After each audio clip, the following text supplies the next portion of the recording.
Hey crypto fans, want to move your cryptocurrencies from Revolut to an external wallet safely? In this quick guide, I'll show you how to do it step by step in 2025. Step 1. Open your Revolut app. Log into your Revolut app on your phone and go to the crypto section. Step 2. Select the cryptocurrency to transfer. Choose the crypto you want to transfer, like Bitcoin or Ethereum. Step 3.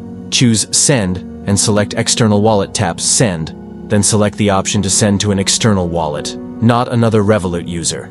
Step 4. Enter the recipient wallet address. Carefully paste the external wallet address where you want to send the crypto. Double-check this address. Sending to the wrong address means losing your crypto. Step 5.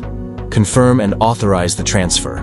Review the details, confirm the amount, and authorize the transfer with your security method, PIN, biometrics. Important tips. Always double-check the wallet address. Some transfers may incur network fees. Transfers can take a few minutes to several hours, depending on the network. And that's how you safely transfer crypto from Revolut to an external wallet. Don't forget to like and subscribe for more Revolut and crypto guides.